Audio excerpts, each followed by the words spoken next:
Hello అండి, అందరికీ నమస్తే. Good morning. నేను మీ శ్రీనివాస్ని. న్యూస్ అనాలిసిస్ వీడియోకి స్వాగతం. ఈరోజు చాలా అంశాలు ఉన్నాయి.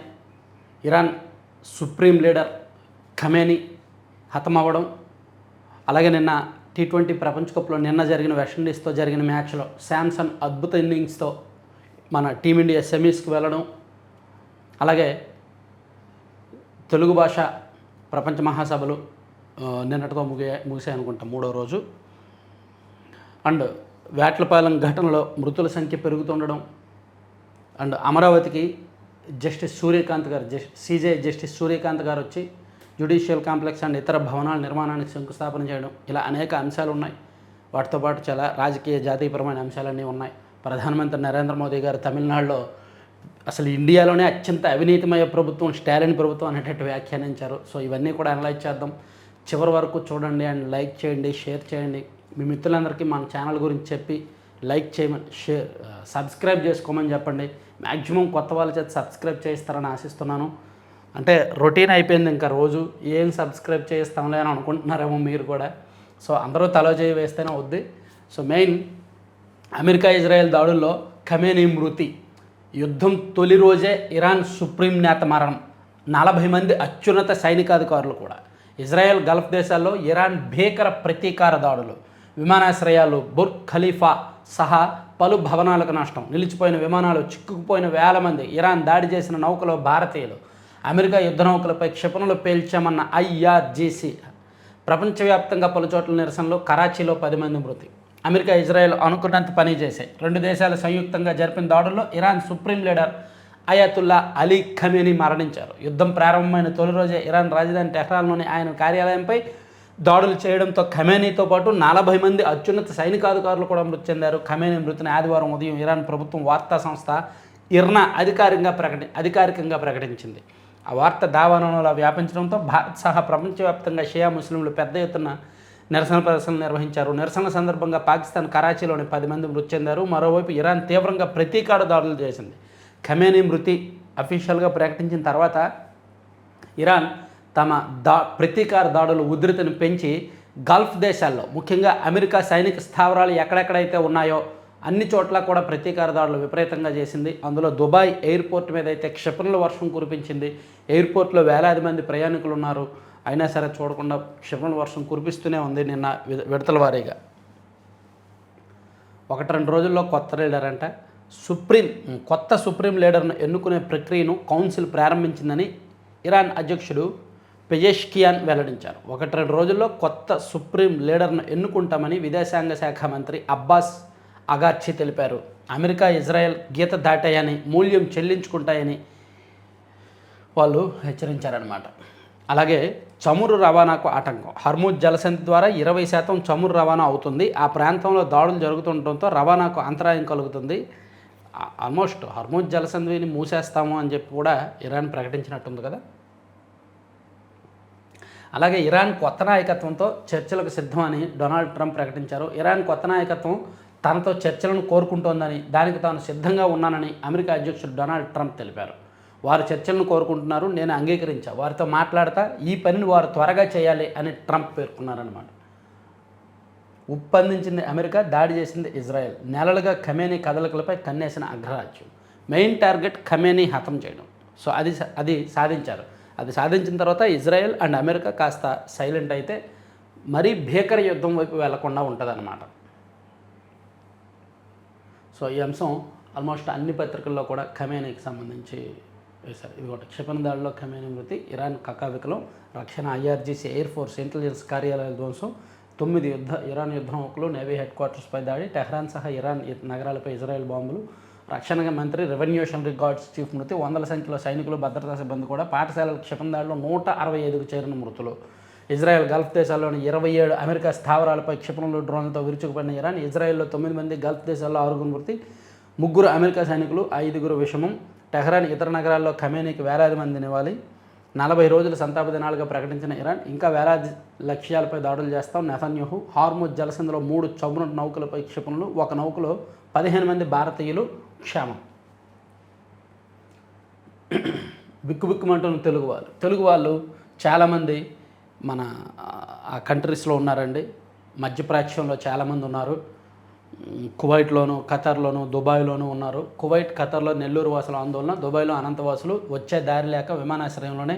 ఈవెన్ మన star badminton player PV Sindhu కూడా దుబాయ్లోనే ఉన్నారంట. ఆమె దుబాయ్లో ఒక హోటల్లో ఉన్నారు. భయానకంగా పరిస్థితి ఉంది అని ఆమె కూడా ట్వీట్ చేశారు. భగ్గుమన్న పాక్, కరాచీలో అమెరికా కాన్సులేట్ పై రాళ్ల దాడి, కాల్పుల్లో 10 మంది మృతి. జమ్మూ కాశ్మీర్లో నిరసన, ఖమేని ఖండిస్తూ రోడ్డెక్కిన ఆందోళనకారులు, అమెరికా ఇజ్రాయెల్కు వ్యతిరేకంగా నినాదాలు. సో ఇట్లా ప్రపంచవ్యాప్తంగా దీనికి సంబంధించి నిరసనలు అవి ఇవి హోరెత్తుతున్నాయి. సో ఇరాన్ మధ్యంతర సుప్రీం లీడర్గా అయతుల్లా అలీ రేజా అరాఫీ, 3 సభ్యులు గార్డియన్ కౌన్సిల్లో అరాఫీకి చోటు. సుప్రీం లీడర్ను ఎన్నుకునే అసెంబ్లీ ఆఫ్ ఎక్స్పర్ట్స్ సభ్యుడు కూడా. సో ఇక మరో అంశం చూసుకుంటే సిజేఐ జస్టిస్ సూర్యకాంత్ గారు నిన్న అమరావతి వచ్చారు. రాజధానికి న్యాయ సొబగులు. అమరావతిలో పలు నిర్మాణాలకు సిజేఐ జస్టిస్ సూర్యకాంత్ శ్రీకారం. జ్యుడిషియల్ అకాడమీ, హైకోర్టు అతిథి గృహానికి శంకుస్థాపన, హైకోర్టు న్యాయమూర్తుల నివాస సముదాయానికి ప్రారంభోత్సవం. పాల్గొన్న సీఎం చంద్రబాబు, సుప్రీంకోర్టు న్యాయమూర్తులు, హైకోర్టు సీజే న్యాయమూర్తులు. ఏపీ న్యాయ వ్యవస్థలో కీలక ఘట్టాలకు రాజధాని అమరావతి వేదికైంది. అమరావతికి శోభ తెచ్చేలా పలు నిర్మాణాలను సుప్రీంకోర్టు ప్రధాన న్యాయమూర్తి జస్టిస్ సూర్యకాంత్ శ్రీకారం చుట్టారు. ఆదివారం మధ్యాహ్నం తిరుపతి నుంచి విజయవాడకు చేరుకున్న సీజేఐ గన్నవరం విమానాశ్రయం నుంచి నేరుగా అమరావతికి చేరుకున్నారు. పలు కార్యక్రమాల్లో తీరిక లేకుండా గడిపారు. ముఖ్య అతిథిగా హాజరై తొళ్ళూరు మండలం పిచ్చుకుపాలెంలో ఏర్పాటు కానున్న ఏపీ జ్యుడిషియల్ అకాడమీ నిర్మాణానికి శంకుస్థాపన చేశారు. ఈ కార్యక్రమంలో సిజేఐ జస్టిస్ సూర్యకాంత్తో పాటు ముఖ్యమంత్రి చంద్రబాబు, సుప్రీంకోర్టు న్యాయమూర్తులు justice JK Maheshwari, justice PS Narasimha సహా సీఎం చంద్రబాబు గారు అందరూ పాల్గొన్నారు. సో ఇది ఆంధ్రజ్యోతిలో దీన్ని హైలైట్ చేశారు. భారత డిఎన్ఏలోనే మధ్యవర్తిత్వం. నాడు భారతంలో శ్రీకృష్ణుడి మధ్యవర్తి జస్టిస్ సూర్యకాంత్. ఇది ప్రపంచవ్యాప్తంగా ఆమోదించబడిన ప్రక్రియ. మధ్యవర్తిత్వానికి అమరావతి భూ సమీకరణ పెద్ద ఉదాహరణ. న్యాయ వ్యవస్థ కూడా దాన్ని ప్రోత్సహించాలి. మలేషియాలో బాగా వినియోగిస్తున్నారు. ప్రతి సమస్యకు కోర్టుకు వెళ్ళడం పరిష్కారం కాదు. విజయవాడలో మీడియేషన్ సదస్సులో సిజేఐ, రాజధానిలోని జస్టిస్ సిటీలో judicial academy, legal services authority, mediation centre, international varsity, వీటికి భూములు ఇవ్వడానికి సిద్ధం ముఖ్యమంత్రి. సో ఇవన్నీ పెడితే మేము భూములు ఇవ్వడానికి సిద్ధంగా ఉన్నామని చెప్పి సీఎం గారు చెప్పారు. సో ఈ అంశాన్ని కూడా అన్ని పత్రికల్లో హైలైట్ చేశారండి. ఇంకా అమ్మ భాష అమృతం, అందులోనే మాధుర్యం, పద్యాలు పాడుతూ తెలుగు ఔన్నత్యాన్ని వివరించిన గవర్నర్ అబ్దుల్ నజీర్. బాగుందండి, మన గవర్నర్ అబ్దుల్ నజీర్ గారు. ఆయన మాతృభాష ఏమి తెలుగు కాదు, అయినా సరే ఆయన తెలుగులో పద్యాలు పాడుతూ తెలుగు భాష ఔన్నత్యాన్ని వివరించారంట. తెలుగులో ప్రసంగం ప్రారంభించిన తెలంగాణ రాష్ట్ర గవర్నర్ జిష్ణుదేవ్ వర్మ. తెలుగు పరిరక్షణ ప్రతి తెలుగింటి బాధ్యత, మార్గదర్శి ఎండి శైలజ కిరణ్. అమలాపురంలో వైభవంగా ప్రపంచ తెలుగు మహాసభలో.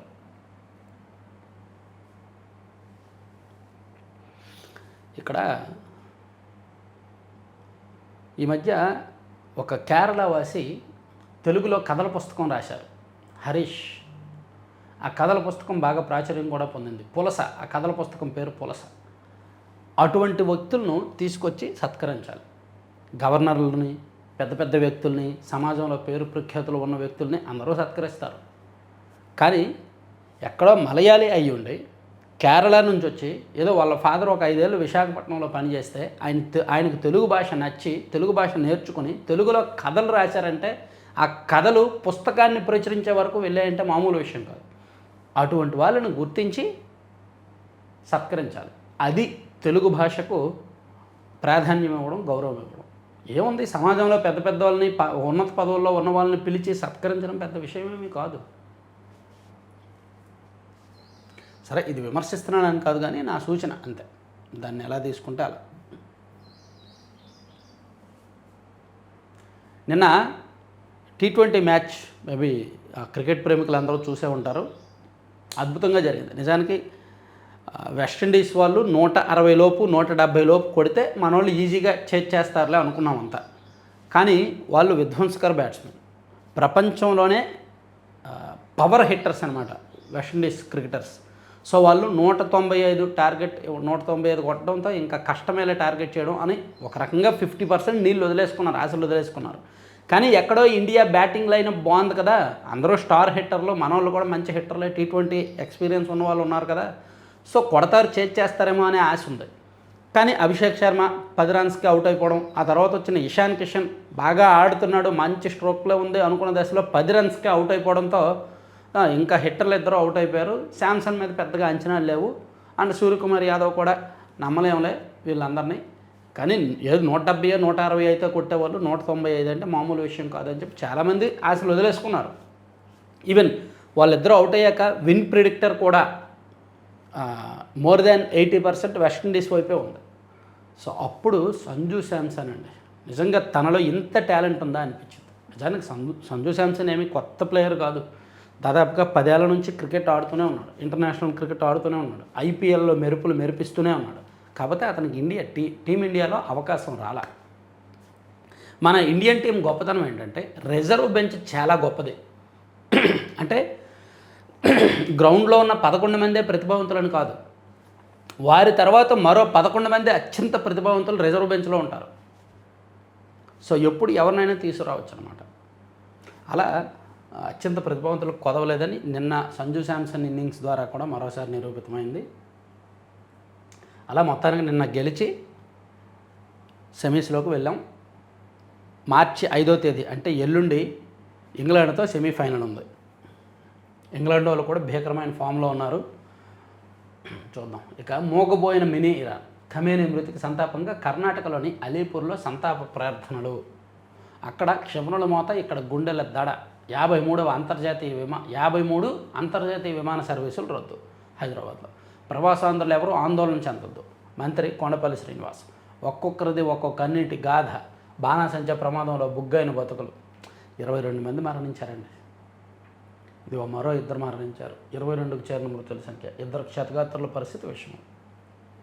పాపం దీనికి ఇంకా సమాధానం లేదు. ఎంత డబ్బులు ఇచ్చినా, ఎంత పరిహారం ఇచ్చినా ఆ కన్నీటిని తొడవలేరు కదా.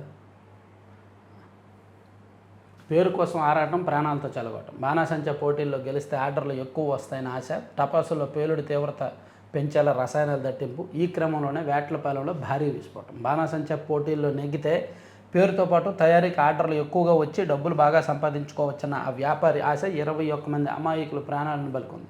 ఉమ్మడి తూర్పుగోదావరి జిల్లాలో ఉత్సవాలు, తీర్థాల్లో పోటాపోటీగా బాణాసంచా కాలుస్తుంటారు. ఎవరు చేసిన మందుగుండు బాగా కాలితే వారికి బహుమతులు లభిస్తాయి. తర్వాత ఆర్డర్లు పెరుగుతాయి. కాకినాడ జిల్లా సామర్లకోట మండలం వేట్లపాలెంలో సూర్యశ్రీ ఫైర్ వర్క్స్ యజమాని అడబాల అర్జున్, అతని సోదరుడు వీరబాబు ఇలాంటి పేరు కోసమే ఆరాటపడి భారీ ప్రమాదానికి కారణమయ్యారంట. సో 8 మంది పనిచేయడానికి అనుమతి ఉంది, కానీ నిత్యం 30 నుంచి 40 మందితో పనిచేస్తున్నారు అని వచ్చిందండి చెప్తున్నారు. ఇక నెల్లూరు ఆసుపత్రిలో అగ్ని ప్రమాదం, భయంతో పరుగులు తీసిన బాలింతలు.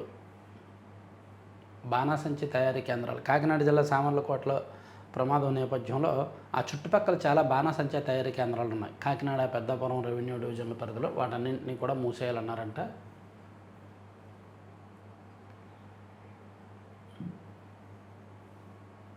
ఉన్నత చదువులు, పాతాళంలో ప్రమాణాలు మంచి సబ్జెక్ట్ ఇచ్చారు ఎడిటోరియల్. ఇక పశ్చిమాసియాలో నెత్తిన మరో పిడుగు.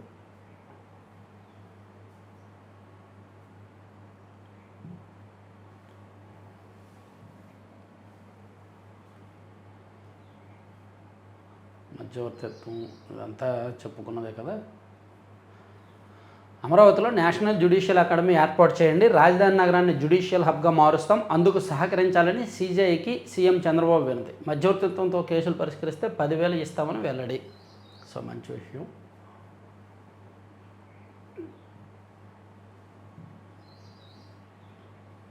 ఇరాన్ భవితవ్యం ఏంటి? వీలైనంత త్వరలోనే కొత్త సుప్రీం లీడర్ నియామకం. రేసులో ఖమేనీ కుమారుడు సహా పలువురు సీనియర్లు. ఖమేనీ మరణంతో పలు దేశాల ఉద్రిక్తతలు, నిరసనలు. పాక్లో 10 మంది మృతి. ఇరాన్ ఉద్రిక్తతల వేళ వందలాది విమానాలు రద్దు. దుబాయ్లో చిక్కుకున్న భారతీయులు. ప్రపంచంలోనే అత్యంత రద్దీగా ఉండే విమానాశ్రయం దుబాయ్ ఎయిర్పోర్ట్. సో అది నిన్నటి నుంచి ఆగిపోయి నిన్న బాంబు దాడి జరుగుతూనే ఉంది దాని మీద. అమ్మ భాష అమృతం, అందులోనే మాధుర్యం.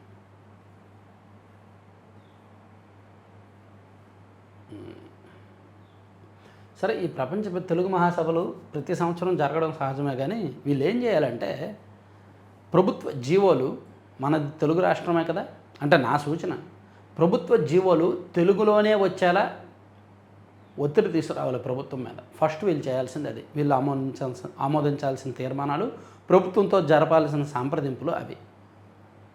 ప్రతి జీవో తెలుగులో ఖచ్చితంగా రావాలి. అలాగే కోర్టు నుంచి వచ్చే ప్రతి ఆర్డర్ కూడా, జడ్జిమెంట్ కూడా తెలుగులోనే ఉండాలి, హైకోర్టు నుంచి వచ్చేది. ఇలా కొన్ని మార్పులు చేయాలి. అలాగే ఇక్కడ తెలుగు మాట్లాడితే తప్పు, మేము ఫైన్ వేస్తాం అని కొన్ని స్కూల్స్ ఉన్నాయి. అటువంటి స్కూల్ని కట్టడి చేయాలి. అలా కొన్ని మార్పులు చేయాలి. తెలుగు మహాసభలు పెడతారు, వక్తల చేత మాట్లాడిస్తారు, వక్తలను సత్కరిస్తారు, పంపిస్తారు, దాన్ని పేపర్లో ఘనంగా వేస్తారు, అద్భుతంగా ఉంటుంది, బాగుంటుంది, ఇవన్నీ మంచియే. కానీ దీని రిజల్ట్ ఏంటి?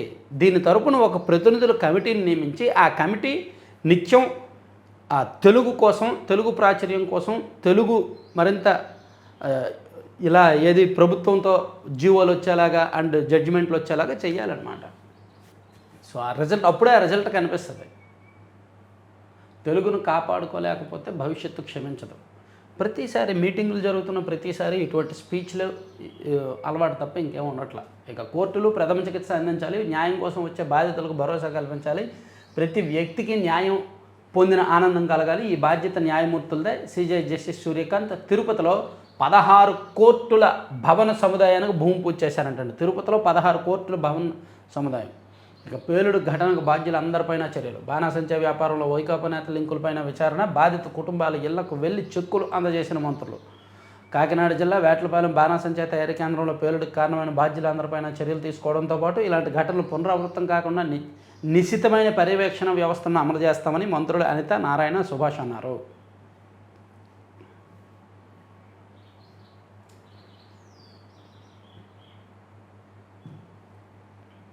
కుంభకోణాలకు పెట్టింది పేరు డిఎంకే. తమిళనాడులో వచ్చేది ఎన్డీఏ ప్రభుత్వమే. రాజ్యాంగ విలువలు కాపాడేందుకు తప్పిస్తున్నాం. మధురై సభలో ప్రధానమంత్రి నరేంద్ర మోదీ.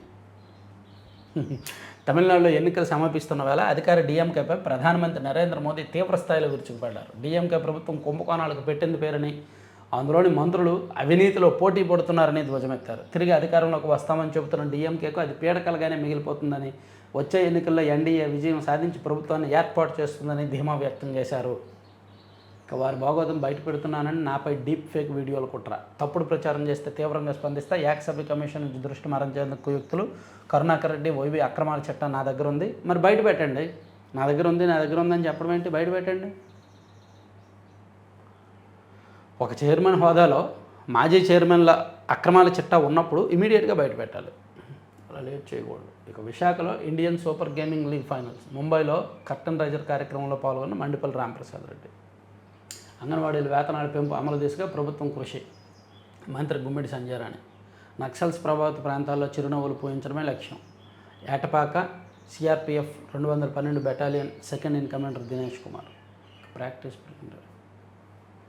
సో ఇవన్నీ ఈనాడు. ఇది పక్కన పెట్టి సాక్షికి వెళ్తే, సాక్షిలో ఈ ఖమేనీకి సంబంధించి అంశాన్ని హైలైట్ చేస్తూ, అలాగే సలాం శాంసన్ అని వేశారు, అది కూడా హైలైట్ చేస్తూ, తర్వాత మధ్యవర్తిత్వంతో మేలైన న్యాయం. ఇదేంటి సాక్షిలో ఇవి కాదు కదా వేయాల్సింది. ఏ హాస్పిటల్ బాగోలేవనో, లేదంటే రైతులు బాగోలేదు, వ్యవసాయం బాగోలేదనో, లేకపోతే ఫీజు రియంబర్స్మెంట్ అందలేదు, విద్యార్థులకు కాలేజీలు పీక్కు తింటున్నాయనో, ఇలాంటివి కదా వేయాలి, ఏడుపు కొట్టు వార్తలు. అయితే ఖమేనీ ప్రపంచవ్యాప్తంగా అన్ని పత్రికల్లో, ప్రపంచంలోని అన్ని పత్రికల్లో ఈరోజు హైలైట్ ఇదే, ఖమేనీ మృతే. సరే, 2వ పేజీకి వెళ్దాం. గల్ఫ్ దేశాల్లో ప్రవాస భారతీయులకు శుభవార్త. మస్కట్ ద్వారా స్వదేశానికి తిరిగి వచ్చేందుకు అవకాశం. కేంద్ర మంత్రి బండి సంజయ్ కుమార్. పక్కా సమాచారంతోనే దాడి. ఖమేనీ కోసం కొన్ని నెలలుగా వేట సాగిస్తున్న అమెరికా నిఘా సంస్థ. తెలుగుకు విస్తృత ప్రాచుర్యం. ఇంజన్ లేని నౌక ఇండియాకు తిరిగి వస్తుంది. నేడు ముంబై చేరుకోనున్న ఐఎన్ఎస్వి కౌండిన్యా. ఏంటి, జగన్మోహన్ రెడ్డి గారు ఫోటో లేకుండా, వైసీపీ భజన లేకుండా సాక్షి తొలి 3 పేజీల ఆలయాలని అన్యాయాన్ని ప్రతిఘటించలేని ప్రభుత్వం ఎందుకు? రాయలసీమ ఎత్తిపోతల ఇన్సూరెన్స్ లాంటి ప్రాజెక్టు మన వేలితో మనకంటనే పొడుస్తున్నారు. ఇది సీఎం చంద్రబాబు తెలిసి చేస్తున్న అన్యాయం. ప్రజల్లో ధర్మాగ్రహం రావాలి. చంద్రబాబు సర్కారు చేస్తున్న ద్రోహంపై క్షేత్రస్థాయి పోరాటాలకు సన్నాహాలు. గ్రేటర్ రాయలసీమ రౌండ్ టేబుల్ సమావేశంలో వైఎస్ఆర్సీపీ నేతలు.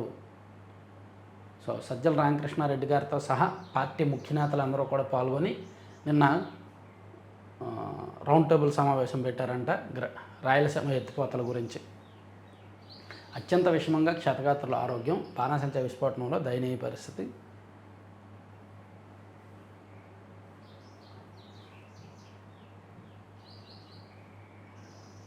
శ్రీవారి సేవలో సుప్రీంకోర్టు సీజే. నెల్లూరు జీజీహెచ్లో మంటలు. చంద్రబాబు, పవన్, లోకేష్లపై కేసులు పెట్టాలి. ఇది ఒకటండి. అధికార పార్టీలో ముఖ్య నేతలు CM, deputy CM and de facto సీఎంతో సహా టీడీపీ అనుకూల ఛానల్ అయిన ABN and ETV and Mahaa News, TV five, ఇలా ఈనాడు, ఈటీవీ అధినేత చెరుకూరు కిరణం, ఆంధ్రజ్యోతి అధినేత వేమూరు రాధాకృష్ణ, మహాన్యూస్ వంశీకృష్ణ, ప్రేమ్నైన్ అధినేతతో పాటు మొత్తం చాలామంది మీద కేసులు పెట్టాలని చెప్పి ఒక డిఎస్పీ నాగవరప్రసాద్ తుళ్ళూరు పోలీస్ స్టేషన్లో నిన్న ఫిర్యాదు చేశారు. మనోభావాలను దెబ్బతీశారంట. లడ్డూ ప్రసాదం విషయంలో అబద్ధాలు వల్లివేస్తున్నారు, కోట్లాది భక్తుల మనోభావాలను దెబ్బతీస్తున్నారు. అసలు సిట్ ఇచ్చిన రిపోర్ట్లో నెయ్యిలో ఈ యానిమల్ ఫ్యాట్ కలిసిందని లేనప్పటికీ ఉంది అని పదే చెప్తున్నారు. సో వాళ్ళ మీద చట్ట ప్రకారం చర్యలు తీసుకోండి అని చెప్పి ఒక డిఎస్పీ నాగవరప్రసాద్, ఆయన శ్రీకాకుళంలో పోలీస్ ట్రైనింగ్ సెంటర్లో డిటీసీగా ఉన్నారు. ఆయన పోలీస్ ట్రైనింగ్ సెంటర్లో పనిచేస్తున్నారు ఆయన. సో ఆయన నిన్న పోలీసులకు ఫిర్యాదు చేశారు. జయహో బాలిక స్పేస్ కిడ్స్ ఇండియా నేతృత్వంలో రాకెట్ రూపకల్పన, చెన్నై తీరంలో ప్రయోగం విజయవంతం. చంద్రబాబు సర్కారుకు రైతుల బాధలు పట్టవు, పంటలకు మద్దతు ధర లేక అల్లాడుతున్న మొద్దు నిద్ర. వైఎస్ఆర్సీపీ ప్రధాన కార్యదర్శి ఎంవిఎస్ నాగిరెడ్డి ధ్వజం. బాబు బోర్డు తిప్పేశారు. అగ్రిగోల్డ్ బాధితులను ఆదుకుంటామన్న హామీని తప్పిన చంద్రబాబు ఆందోళన కార్యక్రమాలకు స్పందించిన ఆయన. నేటి నుంచి విజయవాడలో బాధితుల నిరాహార దీక్ష. ఫస్ట్ ఓకే, చంద్రబాబు గారు నిజంగా అగ్రిగోల్డ్ బాధితులను ఇద్దరు వదిలేశారు. చంద్రబాబు గారు, జగన్ గారు ఇద్దరు వదిలేశారు. పాపం వాళ్ళకి 2017లో హామీ ఇచ్చారు జగన్మోహన్ రెడ్డి గారు. 2019 నుంచి 24 మధ్య చేసిందేమీ లేదు. 660 కోట్లు వదిలేరు ఒకసారి. 2021 ఆగస్టులో 660 కోట్లు అగ్రిగోల్డ్ బాధితులుగాని ఇచ్చారు. అందులో చాలా వరకు దుర్వినియోగం అయింది. అగ్రిగోల్డ్లో లేని వాళ్ళకి చాలామందికి ఇచ్చేశారు. ఆ తర్వాత మళ్ళీ వాళ్ళని పట్టించుకోవాలి. ఈ కూటమి ప్రభుత్వం వచ్చాక అసలు ఆ సబ్జెక్టే మర్చిపోయారు. పెట్టిరేగుతున్న పేకాట గ్యాంగ్ ఎక్కడ చిలకలూరుపేటలోనేనా? పోలీసులకు సమాచారం ఇచ్చాడనే అనుమానంతో సర్పంచ్పై దాడి, బ్లేడ్తో గొంతు కోస్తామని బెదిరింపు, రక్షణ కల్పించాలంటున్న పలుకూరు సర్పంచ్. కందుకూరు రూరల్. కందుకూరు ఏంటండి? కందుకూరులో ఉంది, పల్నాడులో ఉంది, అక్కడెక్కడ పల్నాడులో గురజాల, పిడుగురాళ్ళ ఆ ప్రాంతాల్లో నరసరావుపేట ప్రాంతాల్లో విపరీతంగా ఉంది. నాకు తెలిసి అన్నిటికంటే ఎక్కువ చిలకలూరుపేటలో పేకాట ఎక్కువగా జరుగుతుంది. సరే, ఇది సాక్షి పక్కన పెట్టి ఆంధ్రజ్యోతికి వెళ్తే, ఆంధ్రజ్యోతిలో కన్నీరు మున్నీరు బాణాసంచ పేలుల్లో 23కి చెందిన మృతులు. ఈనాడులో 22 అని రాశారు, ఇక్కడ వీళ్ళు 23 అని రాశారు. ఇక ఫ్యాక్టరీలో పేలుడు 17 మంది. మహారాష్ట్రలోని రావుల్గావ్లో ఘటన గుర్తించలేనంతగా కాని మృతాలు. మహారాష్ట్రలో ఒక ఫ్యాక్టరీలో పేలుడు జరిగి 17 మంది చనిపోయారంటండి. ఇక సెమీఫైనల్కి ఇండియా, అది చెప్పుకున్నాము.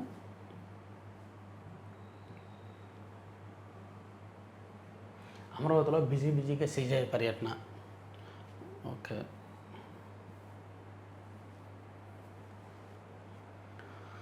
ఏంటిది?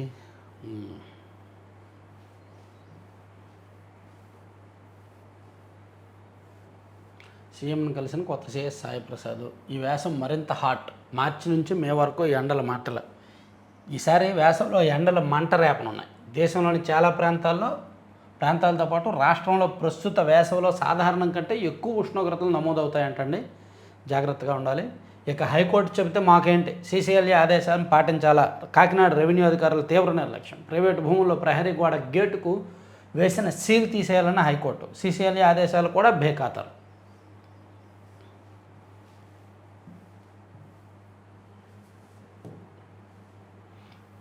ఆంధ్రప్రభలో కూడా ఇవే హైలైట్ చేశారు.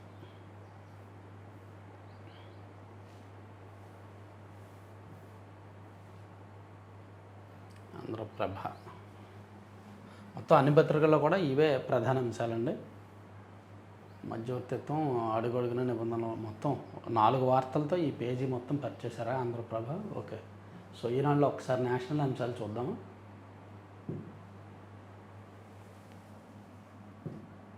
జాతీయ స్థాయి అంశాలు ఏమున్నాయి అనేది చూసి ముగిద్దాం.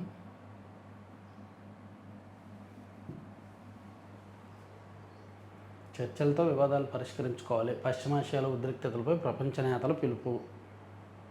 సో ఇప్పుడు ఇరాన్, ఇజ్రాయెల్, అమెరికా ఈ యుద్ధం నేపథ్యంలో రష్యా అండ్ చైనా మధ్యవర్తిత్వం వహించే అవకాశం ఉంది. ఆ రెండు దేశాలు సీరియస్గా కల్పించుకుంటేనే యుద్ధం తగ్గుద్ది. ఇక ప్రతీకార హెచ్చరికతో ఐఆర్జీసీ ట్రంప్ హెచ్చరికలకు లొంగే అవకాశాలు లేవు. బలగం 6 లక్షలు ఐఆర్జీసీ బలగం. ఐఆర్జీసీ అనేది ఇరాన్లో విశిష్ట సాయుధ దళం. దీనికి రాజ్యాంగపరమైన గుర్తింపు ఉంది. ఇస్లామిక్ విప్లవం అనంతరం 1979లో ఈ దళం ఏర్పాటైంది. 6 లక్షల మంది ఉన్నారు. ఇక వాళ్ళని వదిలేస్తే భీకర యుద్ధం జరుగుద్ది అనమాట. ఇక భాజపా కౌంట్ డౌన్ మొదలైంది. జంతర్ మంతర్లో కేజ్రీవాల్ ప్రసంగం.